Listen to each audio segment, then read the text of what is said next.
देखिए, हम आपको इससे पहले आर्टिकल 28 तक पढ़ा चुके हैं। रिवाइज कर लेते हैं।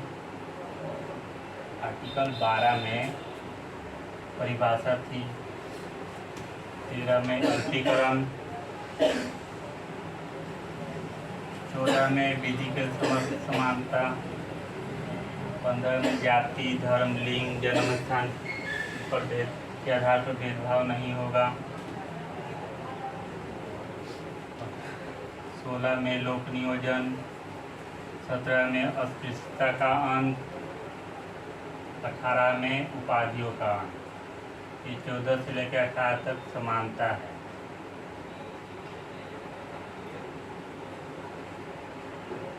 समानता का अधिकार।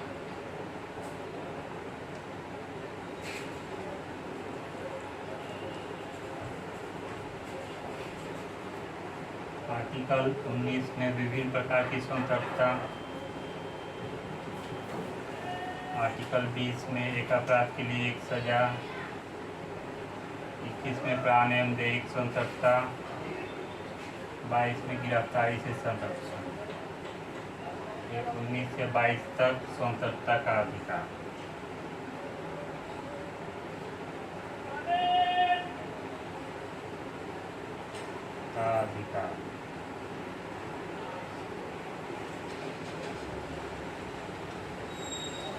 आर्टिकल 23 में बलात्कार, बेरोजगारी ये सब नहीं करवा सकते हैं। आर्टिकल 24 में 14 वर्ष से कम आयु के बच्चों से कल कारखानों में खतरनाक कार्य नहीं करवा सकते हैं। ये शोषण के विरुद्ध अधिकार।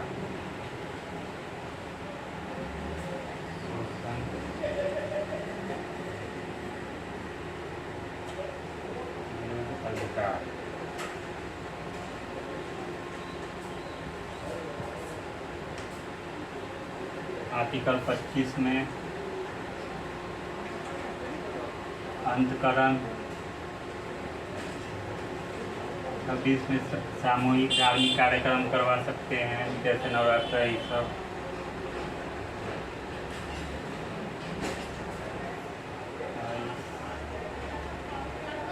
27 में आपका धर्म के कार्य पर कोई भी धन संचित किया जाता है उस पर टैक्स नहीं लगेगा। 28 ये है धार्मिक स्वतंत्रता।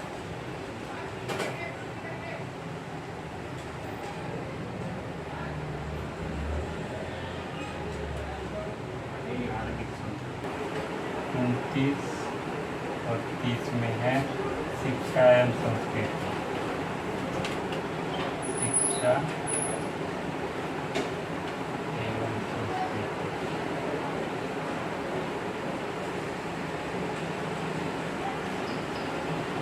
ये 29 में है जाति,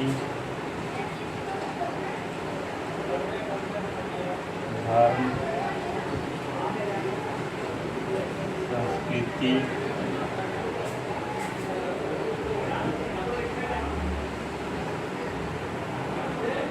भाषा के आधार पर किसी भी अल्पसंख्यक के साथ किसी भी शिक्षण स्थान में भेदभाव नहीं हो।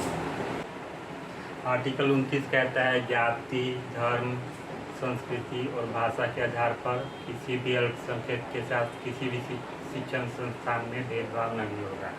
जैसे कि आप किसी भी जाति के हैं तो उस हिसाब से आपको ये नहीं कहा जाएगा किसी भी शिक्षण संस्थान में कि आप इस जाति के हैं, आप नहीं पढ़ सकते। किसी के साथ भेदभाव नहीं हो सकता है। आप जैसे पारसी धर्म से हैं तो आपको ये नहीं कहा जा सकता कि आप पारसी धर्म से हैं तो इस शिक्षण संस्थान में नहीं पढ़ सकते। आप किसी भी संस्कृति से हैं तो इसके हिसाब से भेदभाव नहीं होगा। ये अल्पसंख्यक के बारे में कहा गया है।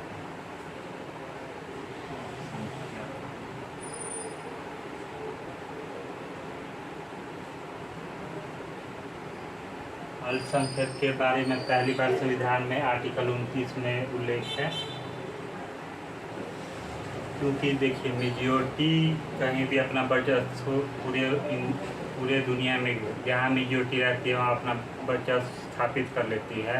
तो अल्पसंख्यकों को कुछ अधिकार दिया जाता है कि वो अपना वो बराबर में आ सके। तो ये अल्पसंख्यक 10% से जिसकी संख्या कम रहती है उसे अल्पसंख्यक कहा जाता है। अल्पसंख्यक स्टेट वाइज देखा जाता है, स्टेट वाइज देखा जा सकता है। जैसे कि इंडिया को ले लीजिए आप, इंडिया में हिंदू धर्म बहुसंख्यक है, लेकिन पूर्व में चले जाइए नागालैंड, मिजोरम, उस साइड चले जाइए, वहाँ पर 90% ईसाई है, हिंदू वहाँ अल्पसंख्यक में आ गया है। 90% वहाँ ईसाई है, हिंदू अल्पसंख्यक में आ गया। वहाँ क्या होता था, एसटी ये सब वहाँ पूर्वोत्तर भारत में ज़्यादा थे, तो उनके साथ पहले भेदभाव हुआ करता था। तो ईसाई मशीनरी आई, बोली कि देखिए हमारे साथ आप बैठे खाना खा सकते हैं, कोई छुआछूत नहीं है, सब एक समान है।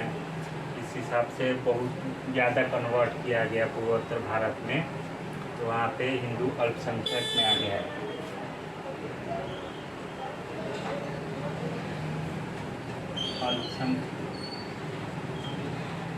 अल्पसंख्यक हमेशा दो चीज़ों पर आधार पर होता है, धर्म और भाषा। धर्म और भाषा के आधार पर हम देखते हैं अल्पसंख्यक को। कोई भी जाति अल्पसंख्यक नहीं हो सकती। जैसे किसी भी गांव में कोई जाति कम है तो वो जाति को अल्पसंख्यक का पैमाना नहीं माना जाता। जैसे कि ब्राह्मण है, ब्राह्मण बहुसंख्या में नहीं है, फिर भी वो अल्पसंख्यक नहीं हो सकते, क्योंकि यहाँ पे दो क्राइटेरिया है, धर्म और भाषा के आधार पर आप अल्पसंख्यक हो सकते हैं, किसी भी जाति के आधार पर आप अल्पसंख्यक नहीं हो सकते। लेकिन इसका उल्टा देखते हैं हम आरक्षण में। आरक्षण हमको मिलता है जाति के आधार पर, आरक्षण मिलता है जाति के आधार पर, धर्म के आधार पर नहीं मिलता आरक्षण। धर्म के आधार पर आरक्षण नहीं मिलता, जाति के आधार पर आरक्षण मिलता है।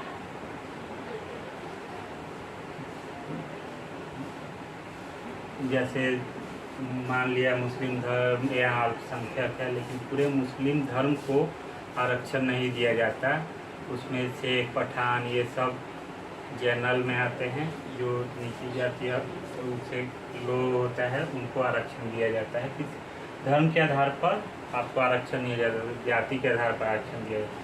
आज वैसे तो देखा जाए तो हर एक जाति को आज आरक्षण प्राप्त है, कोई ये नहीं कर सकता कि मुझे आरक्षण प्राप्त नहीं है। जनरल में भी EWC को 10% आरक्षण दे दिया गया है, तो आज सभी को आरक्षण प्राप्त है। तो यहाँ पे आप देखेंगे आर्टिकल 30। आर्टिकल 30 में क्या कहा गया है, 29 में कहा गया है जाति, धर्म, संस्कृति, भाषा के आधार पर किसी भी अल्पसंख्यक को किसी भी शिक्षण संस्थान में एडमिशन के लिए नहीं रोका जा सकता, पढ़ने के लिए नहीं रोका जा सकता। ठीक है। और 30 में अगर कोई धर्म, कोई जाति, कोई संस्कृति वाला यहाँ पढ़ने जाता है, जैसे कोई यहाँ पे पूरा टीका करके गया पंडित आचार्य की पढ़ाई करने, सब फिजिक्स, बायो, केमिस्ट्री, मैथ ये सब पढ़ रहे हैं, वहाँ जाके वो असहजता महसूस करता है। इन सब के बीच हम गेरुआ वस्त्र पहन के ये सब नहीं पढ़ाई कर सकते और असहजता महसूस करता है, तो आर्टिकल 30 के तहत अपनी संस्था खोल सकता है, वो अलग पढ़ाई के लिए अपना खोल सकता है। जैसे मौलवी साहब दाढ़ी बढ़ा के ऊपर टोपी पहन के गए पढ़ने के लिए, और उसके आधार पर इसमें मना नहीं किया जा सकता उसको कि आप यहाँ के नहीं पढ़ सकते, लेकिन वो व्यक्ति खुद असहज महसूस कर रहा है तो वो आर्टिकल 30 में आके पढ़ सकता है। जैसे कि जैन धर्म है, बौद्ध धर्म है। जैन धर्म में आप देखते होंगे दिगंबर और श्वेतांबर होते हैं। श्वेतांबर वाइट वस्त्र पहनते हैं और दिगंबर तो वस्त्र नहीं पहनते, तो वो सब जाके इसमें पढ़ेंगे तो और उसके आधार पर ये मना नहीं कर सकते हैं कि आप यहाँ के नहीं पढ़ सकते हैं, लेकिन उसको खुद असहज महसूस होगा तो अपनी अलग संस्था खोल सकते हैं, वहाँ से अपनी अलग संस्था खोल के पढ़ाई कर सकते हैं। जैसे कि संस्कृत का विद्यालय खुला हुआ है। ये सब अपनी बोल सकते हैं। इसके आगे आ जाएगा 31, आर्टिकल 31 में आपका संपत्ति का अधिकार, संपत्ति का अधिकार आर्टिकल 31 में है। आर्टिकल 31 में संपत्ति का अधिकार है। ये मूल अधिकार था पहले, अब इसको मूल अधिकार से हटा के कानूनी अधिकार कर दिया गया है और इसको 300 का क में रखा गया है। संपत्ति के अधिकार को 44वें संविधान संशोधन द्वारा 1978 में मोरारजी देसाई ने इसको मूल अधिकार से हटा के 300 का क में रखा। क्या होता था ना, पहले मूल अधिकार था संपत्ति का अधिकार, तो रेलवे लाइन बिछानी है, सड़क के लिए रास्ता चाहिए तो आदमी कहता था ना दे वो रास्ता, और नहीं देंगे। सरकार नहीं ले पाती थी उनसे ज़मीन, तो सरकार अगर ज़बरदस्ती करना चाहती थी तो चले जाते थे सुप्रीम कोर्ट। वहाँ सुप्रीम कोर्ट कहता है कि हम व्यक्ति के मूल अधिकारों की रक्षा करेंगे, और वो नहीं लेने देते थे। तो मोरारजी देसाई ने 44वें संविधान संशोधन द्वारा 1978 को इसे कानूनी अधिकार बना दिया। आर्टिकल 32 क्या कहता है?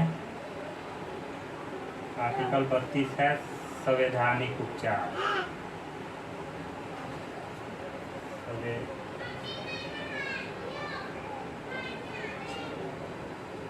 संवैधानिक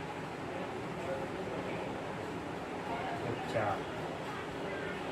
आर्टिकल 32 कहता है 12 से लेकर 35 तक जितने भी अधिकार हैं, जितने भी मूल अधिकार है, उसकी रक्षा हम करेंगे। आप